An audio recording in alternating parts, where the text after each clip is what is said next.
Greetings and blessings, champions. Welcome to our foraging video. Super stoked to share this with you. This is one of our greatest passions. This is like so much magic for us. It's fun to garden, and it's fun to know that we can garden the planet, but we love to be here in the larger garden of planet Earth, and to remember that this is our home and our garden, and that there's a harvest to be had in this garden, a plentiful one. And if we manage this resource right, it will benefit our health in so many ways. It is the fundamental basis of our health. Ultimately, starting with the virus, fungi, bacteria, molds, and what have you, that are the complexity of the extremophiles that were the beginnings of the rest of the plant and animal life.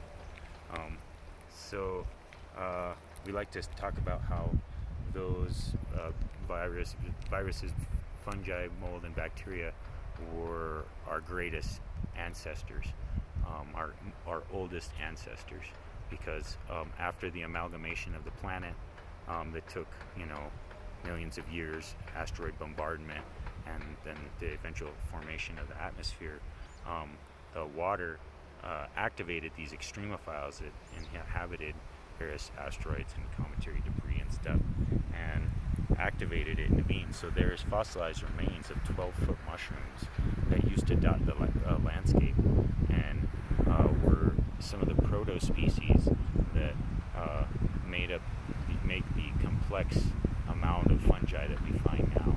There are something like 4 million species of fungi.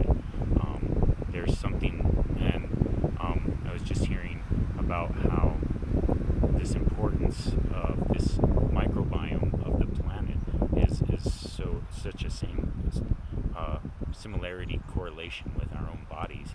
Our microbiome is completely connected with it, and through our spraying of glyphosate, our use of chemical agriculture and stuff, we're destroying the microbiome. We're destroying those viruses, bacteria, mold, fungi, and what have you.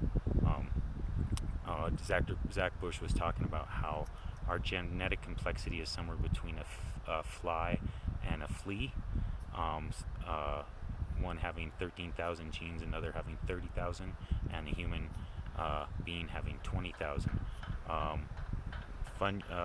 Bacteria have millions or billions, and fungi something like 10 to the 31, which isn't even a number they have a name for, and viruses a staggering number, something that you can't even really understand as a human being, more than the stars in space, essentially. So these are the fundamental basis of all biology, and that's what makes similar to human beings. The bacteria that feed make it so that plants can uptake a nutrient need to be there for the plants to even be able to, just like us, if our microbiome is off, we're not going to be able to absorb and uptake nutrient. So in this beautiful, amazing place, we are surrounded. We like to share the idea of pronoia, that the universe is always conspiring in your favor, and it's demonstrated clearly by the plants and the forest. So starting off, I want to take note of all the conifers. So all the conifers in North America, except for hemlock and some of the trees in the yew family, are not recommended. They're somewhat poisonous. That's not the hemlock to be confused with water hemlock, which is extremely poisonous. Hemlock the tree is not quite so bad, but still not recommended. However, all the other conifers, spruce, fir, pine, what have you, cedar, are going to be high in terpenes, high in vitamin C. You can make a vitamin C rich tea of more vitamin C rich pound per pound or ounce for ounce than oranges. And vitamin C has a huge part in immune health and just overall human health and well-being.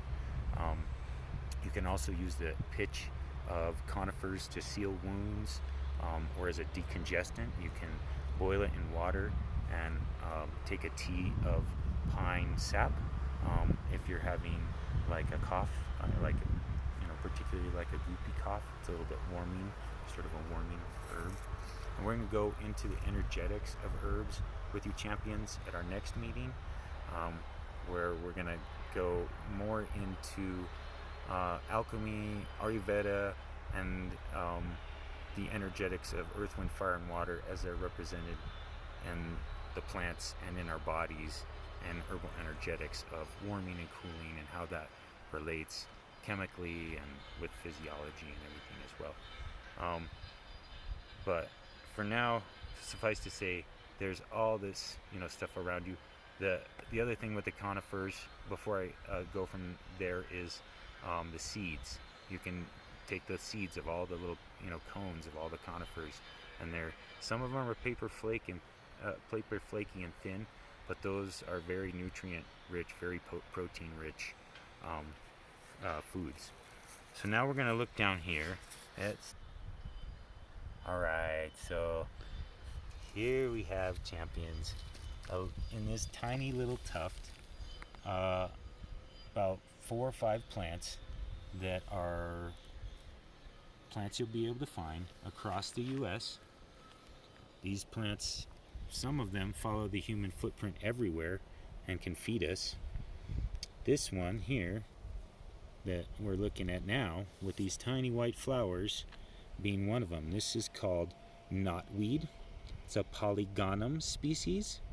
Polygonum species tends to be a food species. The different families are all going to fall on the range of either food, medicine, or poison. Some being in all three, some being largely food, some being largely medicine. Polygonum species is largely food and medicine. So you can, just gather up these tops. You can eat the whole plant. You can eat the root too, but use the greens, primarily. And all the greens I'm about to show you, you could use, just in a stir fry or a soup or a smoothie or your juice. Any way you would use normal greens. So this follows disturbed soil everywhere on the planet, and it's very nutritive. Right next door here is something you all probably recognize. This is dandelion, or it's that name dandelion is French for the tooth of the lion, and you can see by the jagged tooth shaped leaf, that's one of your identifiers. That, of course, our dandelion flower. Dandelion, you can eat the leaves, you can eat the seeds, you can eat the roots, you can eat the stalks, you can eat the entire plant. And if you eat the entire plant, it's a complete food. You have all the protein, fats, carbs, minerals that you need. Very high in iron. It's a kidney liver medicine, so being bioaccumulators at the top of the food chain, we're accumulating most of the toxicity that we're putting out in the planet, and through these plants we can cleanse. These plants can cleanse soil, and they can cleanse us. So a very useful and helpful friend. It's also called pissenlit in French, which means wet the bed. So it's a diuretic in case you're needing that as a medicine.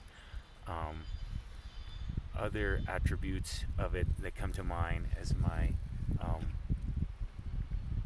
at a distance mentor Frank Cook says, it's kind of like a ennobling herb. It kind of gives you that sense of courage, like a lion, a lion heart, and it has that golden flower, much like the sun, which is an alchemical correlation that the color gold and the sun correspond to your heart.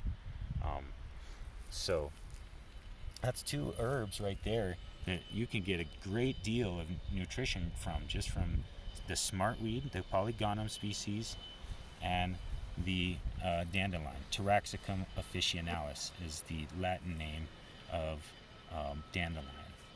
So then right next door here, you may recognize this. This is a chamomile relative. It's called pineapple weed.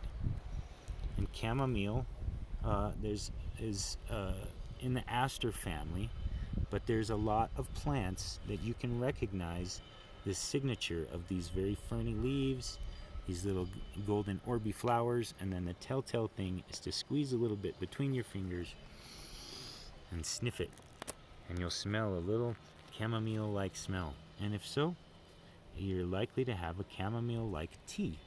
So we have German chamomile and other chamomiles that grow all over the U.S. We have pineapple weed that grows here in the Southwest.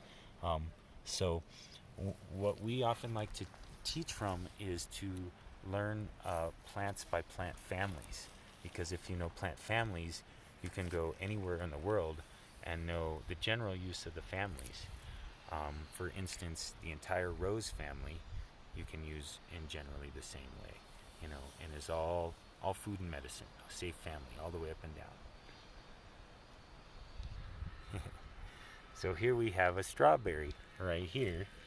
Everybody is pretty familiar with strawberry, and it tends to have these jagged toothed leaves. It tends to come in threes. That's in terms of leaf shape.